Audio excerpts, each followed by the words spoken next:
안녕하세요 여러분. 오늘은 주식 투자를 하는 분들, 경제에 관심이 많으신 분들을 위한 컨텐츠를 준비했습니다. 솔직히 말해서 저는요 국장 투자 안 해요. 쓰레기예요. 진짜 대주주가 일반 투자자들 벗겨먹을 수 있는 방법이 너무 많아요. 자, 곧 있으면 선거죠. 과연 대통령 후보들은, 아니 솔직히 말합시다, 대통령이 될 이재명 후보, 이분 주식 투자 경험도 많으시죠? 투자로 수익도 좀 쏠쏠히 버신. 제 대학 친구, 증권회사 근무하는 친구 권유로 주식을 샀다가 첫 주식을 대박. 나는 몰랐는데 작전 주식이었던 거예요. 그 대표적인 개미 투자 정치인이죠. 이 이재명 후보는 과연 이 지긋지긋한 국장에서 한 줄기 구원의 빛을 내려줄 수 있을지 그 전망을 해보는 시간을 가질 텐데요. 오늘 어려운 이야기 쉽게 정리 잘했으니까요, 재밌게 봐주시고요. 언제나 아시죠? 구독 꽉, 좋아요 빡 눌러주시고 콘텐츠 시작할게요. 다 누르셨죠? 그럼 오늘 퇴근길 두정거장 열차 출발합니다. 국장이 왜 이렇게 되었나? 그런 말이 있죠? 미장은 세금을 20% 떼지만 국장은 원금을 20% 뗀다. 이 그래프 보이시죠? 미장을 포함한 전세계 주식이 떡상하는 동안 우리 국장은 조용히 품위를 지키고 계셨다. 남들 뛰어댕기고 날아다닐 때 조용히 혼자 걸어 자기 자리를 독야청청 유지하고 계셔. 완전 무슨 선비 주식이요? 동방예의지국 주식이야? 왜 이렇게 되었나? 대한민국의 주식 저평가 3대 원흉을 우리가 한번 오늘 알아볼 텐데요. 먼저 국장을 망친, 국장을 조진 암덩어리, 투자자들에게 절대 국장 투자하지 마 라고 학습을 단단히 시켜준 그 주식, 그 이름은 바로 LG화학. 자, LG화학 이퀄 물적 분할, 물적 분할 이퀄 주가 폭락. 이 물적 분할이 뭔지 제가 복잡하지 않게 딱 설명을 할게요. 우리가 두 명이서 사과를 나눠 먹어. 근데 사과가 조금 시간이 지나면 약간 상한 데도 생기고 썩은 데도 있을 거 아니야. 근데 사과를 반으로 딱 두 개가 잘라. 그런 다음에 안 상한 부분, 깨끗한 부분은 자기가 다 먹어. 그리고 상한 거 두 개를 나보러 먹으래.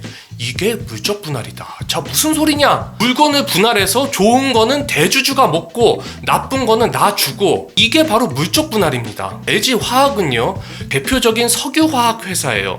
석유에서 뭘 뽑아다가 플라스틱 같은 걸 만드는 일을 해왔죠. 그러다가 휴대폰 만들다 보니까 휴대폰에 들어가는 배터리도 필요해. 그러니까 배터리를 만들게 되고, 그러다가 어느 순간부터 전기차가 각광을 받게 되니 전기차 배터리도 만들고, 그렇게 커온 회사란 말이에요. 근데 알다시피 이 배터리 사업이 진짜 사이즈가 커졌단 말이에요. 그러니까 갑자기 주가가 쭉쭉 올라 20-30만원 하던 주가가 갑자기 100만원까지 올랐어요. L화에 투자한 사람들은 이 전통의 석유화학, 그러니까 플라스틱 때문에 투자를 했을까? 아닙니다. 다들 이 배터리 사업 때문에 투자를 결심한 거죠. 근데 어느 날 갑자기 이 배터리 사업을 뚝 떼버려요. 그리고 자회사를 만들더니 상장을 시켜버려. 이게 사과가 있으면은 썩은 부분도 있고 안 썩은 부분도 있는데 깨끗한 부분 딱 떼다가 자기네들끼리 먹겠다는 거야. 아, 환장을 노르시죠. 그래서 갑자기 에너지 솔루션이라는 회사를 만들어요. 앞으로 배터리는, 이 맛있는 사과 부분은 LG 에너지 솔루션에서 다 할 거다. 투자도 우리가 따로 받고 과실도 우리 별도 주주들한테 따로 줄 거예요. 그러면은 이 LG화학에 투자한 사람은 뭐가 돼? 그냥 X된 거죠. 닭 쫓던 개 지붕 쳐다보는 격이 되는 거죠. 이제 LG화학 사람들은 이 배터리로 인한 과실을 거의 챙길 수가 없는 상황이에요. 그거는 이제 남의 떡이야. LG 에너지 솔루션의 떡이야. 그러니까 얼마나 억울해. 주주들 돈 받아가지고 배터리 사업 열심히 키우더니 배터리 사업이 이제 깨끗하게 잘 크니까 이 맛있는 부분은 대주주들 지들끼리 먹고, 이제 상한 것 LG화학 이거 다 니들 먹어. 지금 이렇게 된 꼴이란 말입니다. 나쁜 짓이 이것만 있냐? 여러분, 그 유명한 삼성 얘기를 잠깐 해볼게요. 이재용이 삼성을 승계받을 때 어떻게 받았어요? 이재용이 가장 지분이 많은 게 제일모직이야. 그러니까 제일모직 밑에다가 갑자기 바이오 회사를 차려요. 이게 얼마나 웃긴 거야. 옷가게를 하고 있는데 옷가게 밑에다가 갑자기 무슨 뭐 생명공학 이런 회사를 갑자기 둔 거야. 이게 결이 안 맞잖아 전혀. 근데 어쨌든 바이오 회사를 차려요. 그리고 이 바이오 회사에 전사적인 자원을 다 집중을 합니다. 그래서 결국엔 바이오를 키워요. 이게 그 이름도 유명한 삼성 바이오로직스라는 회사입니다. 바이오가 이렇게 빵 뜨니까 제일모직도 갑자기 이렇게 확 커지기 시작해요. 제일모직이 커지니까 갑자기 무슨 소리를 한다? 야, 지금 우리가 제일모직이랑 삼성물산이랑 합칠 거야. 새로운 회사를 만들 거야. 근데 제일모직이 지금 바이오 때문에 빵 뜨니까 제일모직 비중을 높게 가져갈 거고 삼성물산 지분을 낮게 가져갈 거야. 이 삼성물산이라는 회사는 말이죠, 이 삼성의 지배구조의 핵심입니다. 요 그래프를 보시면 아시겠지만 굉장히 복잡하지만 어쨌든 중요한 건 뭐다? 삼성물산을 가져야 삼성을 지배할 수 있다. 근데 이 삼성물산을 가지기 위해서 어떻게 한다? 제일모직 밑에다가 바이오 회사를 차린 다음에 이 바이오 회사를 키워서 제일모직을 키우고 제일모직을 키운 다음에 그걸 삼성물산이랑 합병을 시킨다. 그래서 제일모직의 지분이 많던 이재용이 갑자기 삼성물산을 지배하게 된다. 기상천외한 발상이죠. 자, 그렇게 해서 이 합병에서 이득을 본 건 이재용이고, 그리고 뒤통수를 맞은 건 기존 삼성물산 주주. 여러분 재밌는 게 뭐냐면은 이 삼성물산 주식을 들고 있었던 주주 중에 하나가 엘리엇이라는 외국계 회사가 있었어요. 이 회사는 갑자기 뒤통수 맞은 거야. 그래가지고 열받아가지고 ISDS라는 국제 소송을 겁니다. 그리고 누가 이겼다? 엘리엇이 이겼다. 그러니까 무슨 말이냐? 국제적 기준으로 보면은 삼성물산이 이재용이 제일모직이 한 짓은 다 불법이라는 거예요. 삼성물산이 보면은 삼성물산 주주들이 보면은 기가 찰 일이 벌어진 거야. 근데 이게 그냥 비일비재하게 일어나는 게 바로 한국의 주식시장이다. 개미들은 안중에도 없어요. 소위 말해서 대주주, 재벌들이 승계만 할 수 있으면은 개미돈을 얼만큼 털어먹어도, 심지어 외국계 자본을 털어먹어도 상관이 없다. 이게 여태까지 한국의 주식시장이 신뢰를 받지 못한 이유였고 코리아 디스카운트의 원인이었다. 사실요, 이 진짜 주식 가지고 양아치 짓 하는 사람들 진짜 많아요. 소위 세력들 뒤에서 조정하는 것들 비일비재하죠. 뭐 SG 증권 주가 조작 사태가 대표적이고, 뭐 라임 옵티머스 펀드 사기 사태나 뭐 진짜 많아요. 뭐 미공개 정보 이용해서 미리 주식 사들이거나 하는 행위, 이거 지금 영부인도 걸려 있잖아요. 다시 전 영부인도 걸려 있잖아요. 솔직히 지금은 해외 주식하기가 너무 쉬워졌어요. 환전도 자동으로 되고 한글로 된 앱으로 다 해외 주식 사고 팔 수 있잖아요. 한국 사람들이 한국 시장에 신뢰가 없으니까 한국 주식을 안 사는 거죠. 그러니까 당연히 주가가 오를 리가 없다. 그래서 주식시장이 한국 주가가 오르려면은 가장 최우선 작업이 뭐냐? 이 시장의 불신을 초래하는 행위들, 이걸 먼저 뿌리 뽑아야 된다. 이런 관점에서 오늘은 이 대선 후보들이 내놓은 공약들을 좀 살펴볼까 합니다. 정확히 말하면 이재명 후보의 공약을 살펴볼 거예요. 우리는 정치 유튜브가 아니니까 누가 존내 신뢰 이런 거 다 떠나서 현실적으로 진짜 큰 이변이 없는 한 당선이 유력한 후보, 이재명 후보의 공약을 살펴볼 건데요. 이재명 후보는 사실 유명한 개미 투자자였어요. 본인이 주식 투자해서 돈도 많이 벌고 또 날리고 그렇게 했죠. 그렇다 보니 오늘 4월 21일에 주가 부양과 관련한 공약이 나왔어요. 이거 굉장히 제가 살펴보니까 개미 친화적인 공약이다. 이 개미들의 수건 사업, 아까 제가 피를 토하며 얘기했던 그 개미를 터는 물적 분할, 이거를 없애는데 굉장히 초점을 맞춘 공약을 내걸었다. 내용을 쉽게 설명하면요, 물적 분할, 아까 말한 거 그걸로 쪼개기 해가지고 사과의 좋은 부분만 이렇게 자기네들이 먹는다 그랬죠. 이거를 원천적으로 막을 수는 없어요. 뭘 쪼개고 자르고 합치고 이거는 회사가 할 수 있게 내비둬야 돼. 그것까지 막으면은 회사의 운영에 좀 장애가 초래가 될 수 있어. 이걸 막을 수 없으니 제도적 장치를 하나 마련을 한 거죠. 만약에 회사가 물적 분할을 하고 그 회사를 상장을 하면은 기존 주주들은 신주를 우선해서 배정받을 수 있다. 이게 이재명 후보의 공약입니다. 무슨 말이냐면은 니네가 사과의 예쁜 부분 도려냈으면은 이 사과의 예쁜 부분을 기존 주주들, 사과 좀 상한 거 갖고 있는 애들한테 좀 나눠줘야 돼. 이런 말입니다. 그러면은 새 회사에서 떨어진 꿀들을 기존 회사 주주들이 좀 얻어먹을 수 있게 되는 거죠. 그 밖에도 이 칼의 이재명 아닙니까? 이 주식을 가지고 조작하고 뭐 이렇게 미공개 정보 활용한 사람들 다 내가 처단하겠다, 다 찢어버리겠다, 뭐 영부인이건 대통령 장모건 뭐건 다 처벌하고, 이 처벌도 곱게 안 하고 세게 하겠다. 이게 바로 이재명 후보의 대표적인 공약입니다. 여기까지는 대체로 제도를 바로 세우고 주주들, 국민들의 주식시장에 대한 신뢰도를 높이겠다는 공약인데요. 사실 이것만으로는 주식시장을 부양하는데 완벽하지는 않습니다. 왜? 개미들만 돌아와서 될 거 아니거든요. 큰 손들, 외국인과 기관 투자자들이 좀 들어와야 돼요.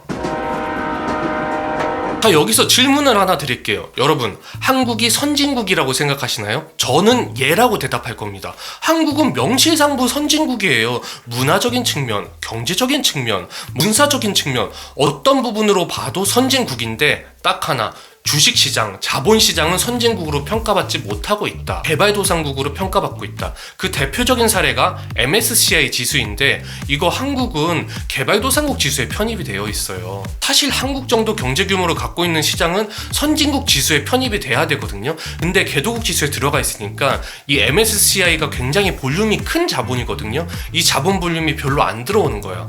만약에 선진국 지수에 포함이 되면은 수십조 가량이 그냥 쏟아져요. 그러면 이 자금은 세력들이 어떻게 이겨? 그냥 상승하는 거야. 돈이 너무나 많이 수십조가 떠밀려 오기 때문에 쇼쟁이들이 설 자리가 없어요. 그 밀려 들어온 자본에 떠밀려 가는 거야. 근데 우리가 왜 MSCI 시장, 선진국 시장에 포함되지 않고 있냐? 앞서 말한 그런 뭐 물적 분할이니 이런 우리가 제도적으로 후진 부분도 분명히 있어요. 근데 또 다른 부분이 있어. MSCI는 이렇게 말한다는 거죠. 니네 외국인 투자하기 되게 안 좋아. 외환시장도 폐쇄적이잖아. 한국은 외환시장을 24시간 열지 않고 굉장히 제한적으로 열거든요. 그러니까 이거는 외국인들 입장에서는 상시 투자하기가 안 좋은 거야. 그리고 시간의 거래도 그렇게 활성화되어 있지 않죠. 그러니까 이 외국인들은 미국에 무슨 일이 터지거나 뭐 중국에 무슨 일이 터지거나 우리랑 시간대가 다른 곳에서 무슨 일이 터지면 좀 대응하기 원하는데 그게 대비가 안 되어 있다. 그래서 그런 장치들을 좀 마련을 해야지 니들이 선진국이라고 할 수 있지 않겠니? 근데 이재명 후보가 이런 부분을 좀 보완을 해가지고 우리가 MSCI 지수, 선진국 지수에 좀 포함이 되도록 마련해보겠다. 이런 지금 주장을 펼치고 있거든요. 만약에 편입이 되면은 각종 패시브 자금들, MSCI 뿐만이 아니라 각종 여러 패시브 자금들이 한국에 딱 들어오면서 큰 힘을 별로 안 들이고 시장이 오르게 됩니다. 물론 이재명 대표도 제가 살펴봤을 때 완전히 완벽한 그림을 갖고 온 건 아니에요. 대표적인 게 제가 아까 큰손 중에 외국인들도 있지만 기관 투자자들도 있다 그랬죠. 미국에서는 연기금 같은 기관 투자자가 차지하는 비중이 70%를 넘어요. 근데 한국은 20%가 채 안 됩니다. 왜? 한국은 기관을 통해서 투자하지 않거든요. 다 직접 투자를 해요. 한 방을 노리는 투자자들이 너무 많아. 펀드에 넣거나 자기 노후 자금 밀어넣거나 이런 케이스가 잘 없어요. 그러니까 직접 투자, 개별 종목 투자 비율이 매우 크고 이런 개인 투자자들이 많다 보니까 기관 투자가 상대적으로 힘이 적다. 그러면은 이거를 인식을 바꿔주고 제도를 차근차근 바꿔나가야 돼요. 우리 지금 IIP나 뭐 연금저축 하는 것처럼 그런 제도들이 계속 도입이 돼야 된다고. 그렇게 해서 결국 사람들이 주식을 건전한 투자처럼 생각하고 자기 자금을 좀 안정적으로 밀어넣고 주식 투자를 자기 생애주기 흐름과 그 생애주기에 따른 자본 흐름에 맞춰가는 방향으로 이렇게 제도를 좀 같이 맞춰서 설계를 해줘야 돼요. 근데 아직 그 그림까지는 명확하게 나오지 않았다. 물론 일단 신뢰를 먼저 확보한다는 측면에서는 지금 이재명 후보의 방향은 좋은 방향이라고 생각을 하지만 장기적인 로드맵 관점에서는 조금 더 그려야 할 것들이 있다. 이게 공약에 대한 제 대략적인 평가입니다. 그리고 뭐 조금 더 나아가면은 해외 시장에서 요구하는 것들이 있어요. 대표적인 게 공매도 제도 활성화인데, 그러니까 투자는 양방향으로 이루어져야 된다. 상승에도 투자할 수 있어야 되지만 하락에도 투자할 수 있어야 된다. 이거는 사실 국제적으로는 어느 정도 합의가 갖춰진 내용인데 한국에서는 개미들이 이걸 너무 싫어해요. 그리고 한국은 개인 투자자들이 많으니까 이거를 자꾸 도입을 꺼리고 도입을 했다가도 중간에 멈추고 그러고 있는데, 단기적으로 국제 기준에 맞춰서 공매도를 좀 활성화시킬 필요가 있는데 이재명 대표는 아직 여기에 대한 명확한 언급을 좀 피하고 있죠. 그리고 다 떠나서 코스피 5천이 달성되기 위해서는 변수가 사실 되게 많습니다. 뭐 국내 산업 부분도 살펴야 되고요. 국제 경기, 뭐 외환 문제 여러 변수가 종합적으로 작용을 해가지고 코스피 5천이라는 주가 상승이라는 목표를 달성할 수가 있는 건데요. 이런 거 저런 거 다 떼어놓고도 전반적인 이재명 후보의 방향성은 긍정적으로 평가할 만하다. 그럼 다른 보수 쪽 후보들의 공약들은 어떤가? 홍준표 후보 같은 경우에는 친기업 감세 정책을 통해 기업을 살리기 있대요. 기업이 살면은 당연히 증시가 부양되는 거 아니냐. 이거 조금 옛날 방식이야. 고리타분한 방식이고 안 먹혀. 이미 지금 한국은 개인 투자자들의 힘도 강하고 그거 돈 이렇게 감세해줘봐야 주가 부양하고 기업 가치 올리는데 잘 안 쓴다는 거 이미 다 증명됐어요. 그리고 한동훈 후보 같은 경우에는 중산층의 세금을 감면해줘서 여윳돈을 만들어줘서 이 여윳돈으로 투자를 하게 만들겠다고 하는데, 그러면 돈이 보통 어느 쪽으로 간다? 한국은 부동산으로 쏠릴 확률이 굉장히 높습니다. 이 여유 자금이 주식시장 쪽으로 좀 이렇게 이동할 수 있을 만한 그 흐름을 만들어줘야 되는데 그냥 여윳돈만 만들어줘서는 안 된다. 그래서 이게 사실 증시 부양책이라고 하기에는 다 보면 한 쿠션 두 쿠션 더 들어가야지 되는 거기 때문에 매력적인 정책으로 보이지는 않는다. 오히려 젊은 후보인 이준석 후보는 이재명 후보랑 좀 방향성이 좀 비슷해요. 아까 말했던 물적 분할도 좀 강력하게 금지하겠다, 물적 분할을 막기 위해서 좀 강한 정책을 펼치겠다, 뭐 이런 정책들이 좀 더 이재명 후보보다 과감하게 이렇게 펼쳐놨는데 사실 제일 중요한 거는 당선 가능성이 매우 낮다는 게 가장 중요한 부분이죠. 그래서 오늘 정치 콘텐츠가 아닌 경제 콘텐츠, 우리의 주가지수, 우리의 코스피는 과연 5천이 될 것인가 안 될 것인가, 과연 그분께서는 우리 주식시장의 폐해를 잘 찢어줄 것인가, 이렇게 말하면 또 이렇게 또 악플이 달리는데 어쨌든 그분이 잘 찢어줄 것인가, 여기에 대해서 알아봤고요. 이런 콘텐츠 하면은 콘텐츠 끝까지 다 안 보고 그냥 욕 댓글 달아주시는 분들 굉장히 많은데 댓글 달아주신 거 일단 굉장히 감사한데 욕은 꼭 좋아요랑 구독 다 눌러주시고 한번 달아주시면 좋을 것 같아요. 이왕이면은 영상도 끝까지 다 보고 제 말에 좀 어떻게 하면 디테일하게 잘 깔 수 있을까, 저 되게 허점이 많은 사람에서 깔 게 굉장히 많거든요. 그렇게 꼭 집중해서 끝까지 보고서 까주시길 바라면서, 자, 아직까지도 구독과 좋아요 안 누르신 분들 마지막으로 구독과 좋아요 부탁드리면서 오늘 퇴근길 두정거장 여기까지 하고 마치겠습니다. 그럼 안녕.